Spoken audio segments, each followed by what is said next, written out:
அனைவருக்கும் வணக்கம். நாம் இப்போ அட்மிஷன் ஆஃப் ஏ பார்ட்னர் அதனுடைய அக்கௌண்டிங் ட்ரீட்மெண்ட் பார்த்துட்டு இருக்கிறோம். போன இதில் இந்த பேசிக் திங்ஸ்லாம் என்னென்ன பண்ணணும் அப்படின்னு சொல்லிட்டு பார்த்தோம். இப்போ அட்மிஷன் ஆஃப் பார்ட்னரில் ரீவேல்யூஷன் அக்கௌண்ட்டை எப்படி போடுறது அப்படின்றதெல்லாம் பார்க்க போகிறோம். Okay, revaluation account or profit loss adjustment account. ஒரு பார்ட்னர் ஏபிசி அப்படின்னு ஒரு பார்ட்னர்ஷிப் ஃபேம் இருந்ததுன்னா, புதுசாக ஒரு பார்ட்னர் டின்னு ஒரு பார்ட்னரை உள்ளே அட்மிட் பண்ணாங்கன்னா, இந்த ஏபிசின்ற ஃபேமு அவங்களுடைய அக்கௌண்ட்ஸை உள்ள அசட்ஸ் அண்ட் லைபிலிட்டிஸை ரீவேல்யூ பண்ணி இவர் என்னைய டேட் அந்த புது பார்ட்னர் என்னைக்கு ஜாயின் பண்ணாரோ அன்னைய டேட்டில் புதுசாக ஒரு அக்கௌண்டிங் ஸ்டேட்மெண்ட் ப்ரிப்பேர் பண்ணுவாங்க. தட் மீன்ஸ் லைபிலிட்டிஸ் அசட்ஸ் என்னன்னு சொல்லிட்டு ரீவேல்யூ பண்ணி புதுசாக அசஸ் பண்ணுவாங்க அப்படின்னு சொல்லிட்டு சொன்னோம். அந்த மாதிரி அசஸ் பண்ணும்போது கிடைக்கக்கூடிய லாபம் அல்லது நஷ்டம் எதுவாக இருந்தாலும் அது ஓல்டு பார்ட்னருக்கு போய் சேரும். அது ஓல்டு பார்ட்னர்ஷிப் ஷேரிங் ரேஷியோவில் சேரணும் அப்படின்னு சொல்லிட்டு சொன்னோம். ஓகே, இப்போ ரீவேல்யூஷன் அக்கௌண்ட்டில் எதெல்லாம் ரீவேல்யூ பண்ணுவாங்க, ரீவேல்யூ பண்ணும்போது ஜேர்னல் எப்படி போடணும், அது அக்கௌண்ட்ஸில் எப்படி ரிஃப்ளெக்ட் ஆகும் அப்படின்றதான் இப்போ பார்க்க போகிறோம். First, assets and liabilities only be revalued. அதாவது ரீவேல்யூஷன் எதெல்லாம் பண்ணுவாங்கன்னா, இப்போ ஏபிசி அப்படின்னு ஒரு ஃபேம் இருந்ததுன்னா இது வேரியஸ் புக்ஸ் ஆஃப் அக்கௌண்ட் வச்சிருந்தாலும் அதனுடைய அசட்ஸ் அண்ட் லைபிலிட்டிஸ் இருக்குது இல்லைங்களா, அந்த டேட்டில் என்ன 31/12/20 வச்சுக்கிங்க, அன்னைய டேட்டில் அது பேலன்ஸ் ஷீட் ப்ரிப்பேர் பண்ணி அன்னைய டேட்டில் இருக்கிற பேலன்ஸில் அசட்ஸ் எவ்வளோ, லைபிலிட்டிஸ் எவ்வளோ, அதாவது சொத்துக்கள் எவ்வளோ, பொறுப்புகள் எவ்வளோன்ற அந்த ஸ்டேட்மெண்ட்ஸை எடுத்துக்கிட்டு அதை மட்டும்தான் ரீவேல்யூ பண்ணுவாங்க. அசட்ஸை ரீவேல்யூ பண்ணுவாங்க, லைபிலிட்டிஸை ரீவேல்யூ பண்ணுவாங்க. ஓகேவா, assets and liabilities only be revalued. Nominal அக்கௌண்ட்ஸ்லாம் ரீவேல்யூ ஆகாது. ஓகே,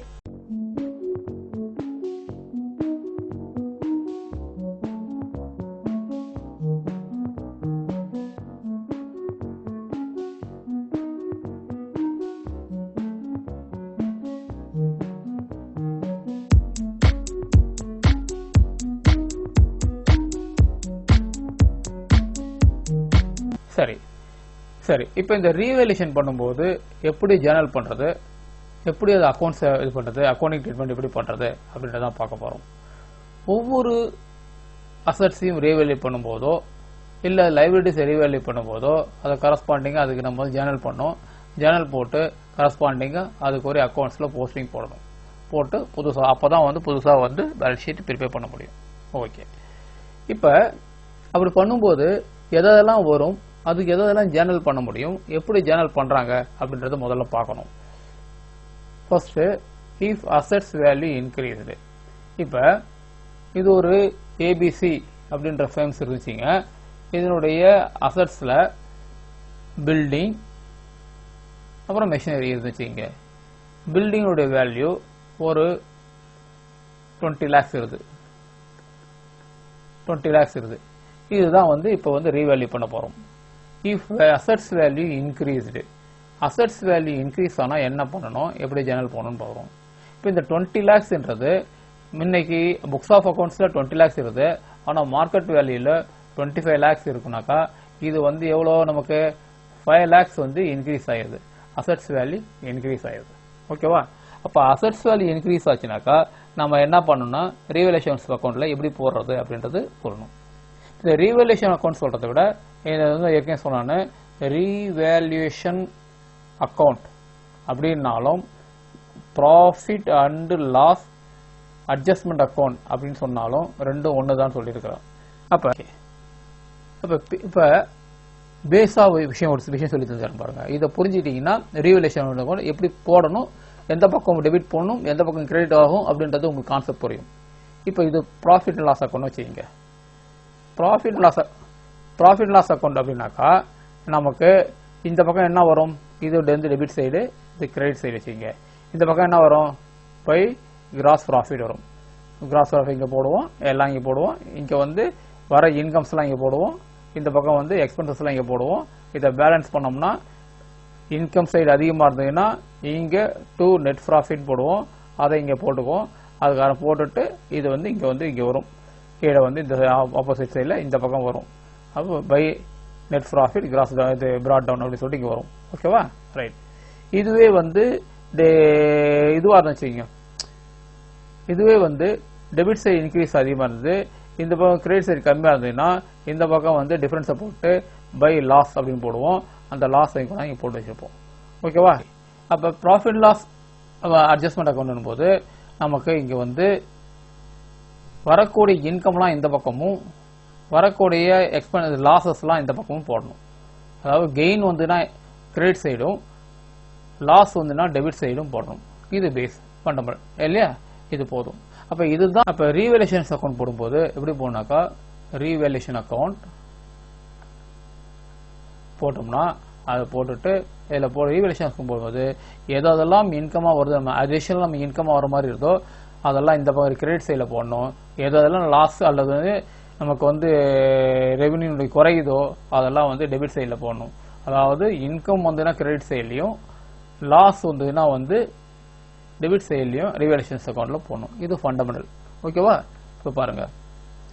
அப்போ ரீவேல்யூஷன்ஸ் இங்கே வந்து ரீவேல்யூஷன் அக்கௌண்ட் அப்படின்னு போட்டோம்னா எப்படி இருக்கட்டும். இப்போ நம்ம இங்கே என்ன சொன்னோம், இங்கே அசட்ஸில் வந்து பில்டிங் வந்து ஆக்சுவல் வந்து 20 lakhs. ஓகேவா? பில்டிங் வந்து ஆக்சுவல் வந்து 20 lakhs. இப்போ நமக்கு ரீவேல்யூ பண்ணும்போது இதனுடைய வேல்யூ வந்து 25 lakhs அப்படின்னு சொல்லிட்டு சொன்னோம். இப்போ எவ்வளோ டிஃப்ரெண்ட் வருது? 5 lakhs டிஃப்ரெண்ட்டு. அது வந்து நமக்கு லாபமா நஷ்டமா? 20 லட்சம் மதிப்பு உள்ளது, ரீவேல்யூ பண்ணும்போது 25 லட்சம் ஆச்சுனாக்கா அது 5 lakhs பிளஸ் நமக்கு லாபம். இப்போ லாபம் வந்து எந்த பக்கம் போடணும்? ரீவேல்யூஷன் சைடில் வந்து கிரெடிட் சைடில் போடணும்னு சொன்னாங்க.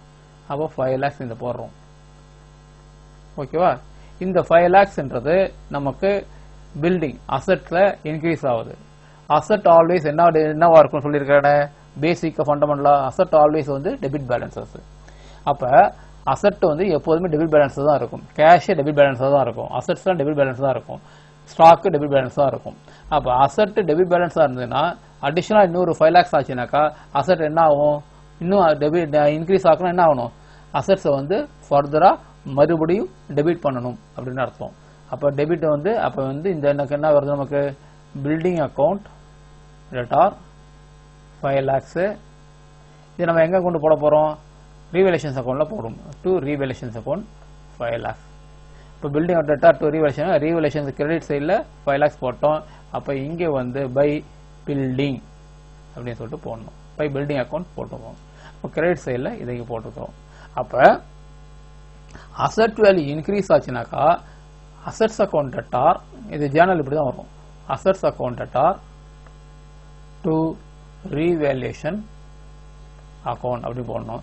அசட்ஸ்ன்றது பில்டிங்காக இருக்கலாம், ஃபர்னிச்சராக இருக்கலாம், மிஷினரியாக இருக்கலாம், எது வேணா இருக்கலாம். அப்போ அசட்ஸ் அக்கௌண்ட் இன்க்ரீஸ், அசட்ஸுடைய வேல்யூ இன்க்ரீஸ் ஆச்சுன்னா வரக்கூடிய journal assets account debtor to revaluations account அப்படின்னு சொல்லிட்டு வரும். ஓகேவா? அசட்ஸை டெபிட் பண்ணும், ரீவேல்யூஷன்ஸை கிரெடிட் பண்ணும். ஓகே. அடுத்தது இப்போ அசட்ஸ் வேல்யூ டிக்ரீஸ் ஆகுது வச்சுங்க. அசட்ஸ் வேல்யூ டிக்ரீஸ் ஆச்சுன்னா என்ன பண்ணுறதுன்னா அப்படியே ரிவர்ஸ் ஆகிடும். அதாவது மிஷினரி இது வந்து ஒரு 10 lakhs இருக்குது புக் வேல்யூ. இப்போ ரீவேல்யூ பண்ணும்போது இதனுடைய வேல்யூ வந்து 8 lakhs தான் ஆகுது. அப்போ எவ்வளோ குறையுது? 2 lakhs வந்து அதனுடைய வேல்யூ குறையுது. அப்போ 2 lakhs வந்து வேல்யூ குறைஞ்சின்னா அப்போ ரீவேல்யூஷன்ஸ் அக்கௌண்ட்டில் டெபிட் சைடில் வருமா கிரெடிட் சைடில் வருமா? டெபிட் சைடில் 2 lakhs வரும். ஓகேவா? அப்போ ரீவேல்யூஷன் அக்கௌண்ட் டெபிட் சைடுனா ரீவேல்யூஷன் வந்து நம்ம டெபிட் பண்ண ஆகணும். அப்போ ஓகே. அப்போ நம்ம ரீவேல்யூஷன் டெபிட் பண்ணோம், ரீவேல்யூஷன்ஸ் அக்கௌண்ட் டெட்டார் போட்டுக்கணும். ஓகே சரி. இந்த இது வந்து அசட்ஸில் மிஷினரி வந்து 10 lakhs இருந்தது, 8 lakhs ஆகுதுன்னா குறையுது. அப்போ அசட் குறைஞ்ச என்ன ஆகும்? அசட்ஸ் ஆல்வேஸ் டெபிட் பேலன்ஸ் ஒன்று. இந்த டெபிட் பேலன்ஸ் இன்னும் குறையுதுன்னா அப்போ வந்து கிரெடிட் பண்ணால் குறைஞ்சிடும் இல்லையா? அப்போ அசட்னுடைய வேல்யூ வந்து 8 lakhs இருந்தது, சரி அசட்ஸுடைய வேல்யூ வந்து 10 lakhs இருந்தது, 8 lakhs ஆகும்போது 2 lakhs குறையும் போது அசட்ஸை வந்து நம்ம கிரெடிட் பண்ணோம்னா அது குறையும், அதோட வேல்யூ குறையும். ஏற்கனவே ரிலேஷன்ஸ் வந்து நம்ம டெபிட் பண்ணி வச்சிருக்கோம். அப்போ 2 அசட் போட்டோம்னா இங்கே 2 lakhs போட்டோம்னா அது வேல்யூ குறைஞ்சிரும். அதாவது மிஷினரி அக்கௌண்ட் இப்படி இருக்கும். இப்போ பாருங்க அக்கௌண்ட்டை போட்டு காட்டினா உங்களுக்கு புரியும். மிஷினரி அக்கௌண்ட் இது. மிஷினரி அக்கௌண்ட்ல பேலன்ஸ் எப்போதும் வந்து டு பேலன்ஸ் வந்து பிராட் இது வந்து நமக்கு வந்து இங்க வந்து 10 lakhs இருக்குது. இது 8 lakhs ஆக்கணும் என்ன பண்ணும், இந்த பக்கம் கிரெடிட் பண்ணும் இல்லையா? கிரெடிட் பண்ணாதான் வரும். எப்படி கிரெடிட் பண்ணும்? By realisation account. அப்படிதான் பண்ணி போறோம். அதாவது வேல்யூ குறைக்கிறோம், கிரெடிட் பண்ணும். அப்போ பேலன்ஸ் பண்ணோம்னா நமக்கு 8 lakhs வரும். இங்க வந்து டூ பேலன்ஸ் பிராட் டவுன் போட்டோம்னா 8 lakhs வரும். ஓகேவா? அப்ப இந்த இடத்துல வந்து ரீவேலேஷன்ஸ் அக்கௌண்ட்ல நம்ம இந்த பக்கம் டெபிட் சைடுல போடுறோம். அப்ப வேல்யூ டிக்ரீஸ் ஆச்சுன்னா, அசட்ஸோட வேல்யூ டிக்ரீஸ் ஆச்சுன்னா revaluation account data to asset account. என்ன அசட்டோ அந்த அக்கௌண்ட்டை போடணும். ஓகேவா? இன்க்ரீஸ் ஆச்சுனாக்கா இப்படி வரும், asset account data to revaluations account. Decrease ஆச்சுனாக்கா revaluation data to assets account போட்டோமா? Right, okay. அடுத்தது மூணாவது பாருங்க. If liabilities value increased. லைபிலிட்டின்றது வந்து என்ன, இதெல்லாம் liabilities trade payable, outstanding expenses, bank OD, loans and advances, இதெல்லாமே வந்து நமக்கு வந்து லைபிலிட்டிஸ் தான் இல்லையா? இப்போ லைபிலிட்டிஸ்ன்றது நமக்கு கிரெடிட்ஸில் தான் இருக்கும். ஏன்னா இது கிரெடிட்டார்ஸ் தான், சண்டி கிரெடிட்டார்ஸ் தான் லைபிலிட்டிஸ் நமக்கு. அப்போ இஃப் லைபிலிட்டிஸ் வேல்யூ இன்க்ரீஸ்டு, இப்போ உதாரணத்துக்கு ட்ரேடு பேயபிள், ட்ரேடு பேயபிள் இல்லைனா வந்து சிம்பிளா புரியுற மாதிரி சொன்னோம்னா சண்ட்ரி கிரெடிட்டார்ஸ். சண்ட்ரி கிரெடிட்டார்ஸ் வந்து 2 lakhs இருக்குது. ஃபர்தரா வந்து அதோட வேல்யூல ஒரு 5000 இன்க்ரீஸ் ஆகுதுன்னு செய்யுங்க. 5000 இன்க்ரீஸ் ஆச்சுனாக்கா சண்டி கிரெடிட்டார்ஸ் ஆல்வேஸ் கிரெடிட் பேலன்சஸ் இருக்கும். இது இன்னொரு இன்க்ரீஸ் ஆச்சுனாக்கா மறுபடியும் கிரெடிட் தான் வரும். அப்போ சண்டி கிரெடிட்டா கிரெடிட் பண்ணும். அப்போ சண்ட்ரி கிரெடிட்டார்ஸ் ஆர் ட்ரேடு பேயபிள் போட்டுங்க. போட்டா இது வந்து 5000. எப்படி டெபிட் ஆகணும்? இது இங்க இடத்துல வந்து ரீவேல்யூஷன்ஸ் அக்கௌண்ட் டெப்டார் டு சண்ட்ரி கிரெடிட்டார்ஸ். ஓகேவா? இப்ப ரீவேல்யூஷன்ஸ் அக்கௌண்ட்ல எப்படி வரும் பாருங்க. ரீவேல்யூஷன்ஸ் அக்கௌண்ட்ல வந்து நமக்கு வந்து லாஸா வர்றதுனால இந்த பக்கம் வரணும், இந்த பக்கம் அதாவது டெபிட் சைடுல வரணும். இப்போ 2 இது வந்து 5000 இங்க போடுங்க, சைடுல தான் வரணும். டெபிட் சைடுல வந்து ஏன் டெபிட் ஆச்சு? To sundry creditors. ஓகேவா? சண்ட்ரி கிரெடிட்டார்ஸ்ல வந்துருது. அப்ப இது என்ன வரும்? இந்த இது ஜேர்னல், இதுக்கு வந்து journal revaluations account debtor to sundry creditors or வந்து ட்ரேடு பேயபிள். ஓகேவா? இதுதான் வந்து வேல்யூ, லைபிலிட்டிஸ்னுடைய வேல்யூ இன்க்ரீஸ் ஆச்சுனாக்கா கரஸ்பாண்டிங் வந்து லைபிலிட்டிஸ் அக்கௌண்ட்டை கிரெடிட் பண்ற போறோம். அது கரஸ்பாண்டிங்கா வந்து ரீவேல்யூஷன்ஸ் வந்து டெபிட் ஆகும். ஓகே, அடுத்தது பாருங்க. இஃப் லைபிலிட்டிஸ் வேல்யூ டிக்ரீஸ்டு, இப்போ சண்ட்ரி அதே சண்ட்ரி கிரெடிட்டார்ஸ் 10 lakhs இருக்குது.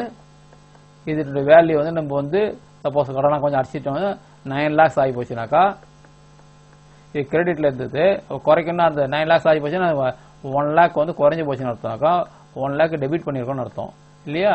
அப்போ 1 lakh டெபிட் பண்ணிட்டோம்னா நமக்கு என்ன வரும்? இந்த sundry creditors or trade payable போட்டுட்டு 1 lakh sundry creditors debtor 1 lakh to realisation account போட்டு 1 lakh போடணும். இப்போ ரியலைசேஷன் அக்கௌண்ட்ல பார்ப்போம். ரியலைசேஷன் அக்கௌண்ட்ல வந்து நமக்கு இது வந்து சண்ட்ரி கிரெடிட்டார்ஸ் வந்து கொடுத்ததுனால லைபிலிட்டிஸ் வந்து பொறுப்பு குறையுது. அப்போ நமக்கு இன்கம் தானே, நமக்கு இன்கம் வர்றதுனால இங்க 1 lakh போடுறோம், கிரெடிட் சைடில் போடுறோம். கரஸ்பாண்டிங்கா அது பை சண்ட்ரி கிரெடிட்டார்ஸ் போட்டு போடுறோம். ஆக இதுதான் வந்து ஜேர்னல். அதாவது அசட் இன்க்ரீஸ் ஆச்சுனாக்கா asset account debtor to realisations account. Asset decrease ஆச்சுனாக்கா realisation account debtor to asset account. Liabilities increase ஆச்சுனாக்கா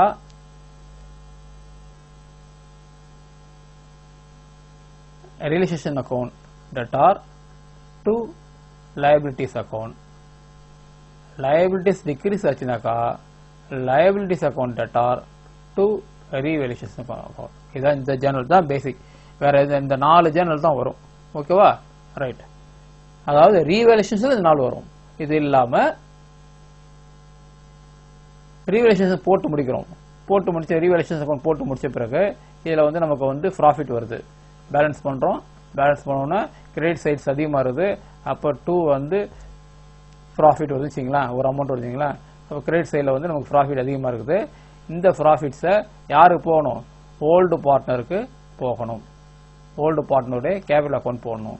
அப்ப ரியலைசேஷன் அக்கௌண்ட்ல ப்ராஃபிட் வந்ததுன்னா என்ன பண்ணணும்னாக்கா அந்த ப்ராஃபிட்டை வந்து கரஸ்பாண்டிங், அதாவது ஓல்டு பார்ட்னர் ரேஷியோஸ்ல பிரிச்சு கொடுத்து யாருக்கு எடுத்து போகணும்? ஓல்டு பார்ட்னர் அக்கௌண்ட்ல போடணும். அப்ப அவங்களுக்கு கிரெடிட் பண்ணி ஆகணும். ரியலைசேஷன் அக்கௌண்ட்ல வந்து நமக்கு வந்து realisations account debtor to as capital account. Partner வந்து கேபிட்டல் ஏ வந்து ஏஎஸ் கேபிட்டல் இருக்கணும், பி இருந்தால் பிஎஸ் கேபிட்டல் அக்கௌண்ட் போட்டு அந்த 2 பார்ட்னருக்கும் நம்ம போடணும். ஓகேவா? இது ப்ராஃபிட் வந்ததுன்னா ஓகே. இதுவே லாஸ் ஆதான் என்ன வரும்? அப்படியே உல்டா வரும். AS capital account debtor BS capital account debtor to realisations account.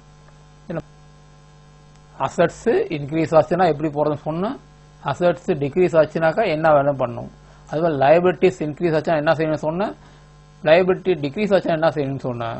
அந்த ப்ராஃபிட்ஸ் வந்துனாக்கா அந்த ப்ராஃபிட்ஸை வந்து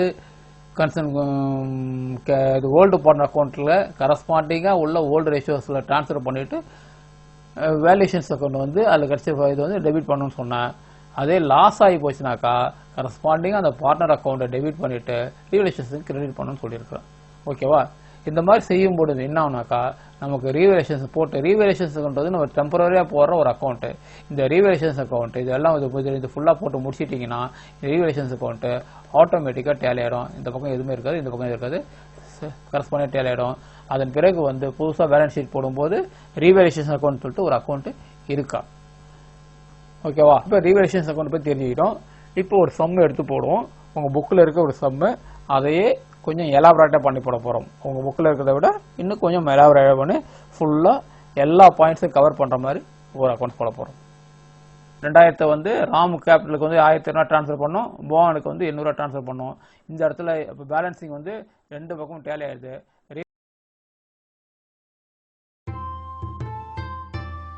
இது வரைக்கும் நடத்தினதுல உங்களுக்கு சஜஷன்ஸ் கரெக்ஷன்ஸ் எதாக இருந்ததுன்னா நீங்கள் தொடர்பு கொள்ள வேண்டிய முகவரி maleni@gmail.com. வழக்கம் போல் ஒரு அப்பீல், இந்த டுட்டோரியலை உங்கள் நண்பர்களை ஷேர் பண்ணுங்கள், அவங்கள சப்ஸ்கிரைப் பண்ண சொல்லுங்கள். நீங்கள் இது வரையும் சப்ஸ்கிரைப் பண்ணாமல் இருந்தால் நீங்களும் சப்ஸ்கிரைப் பண்ணிவிடுங்க. உங்களுடைய கமெண்ட்ஸ் எதாக இருந்ததுன்னா கமெண்ட் பாக்ஸில் தெரிய வச்சுருங்க.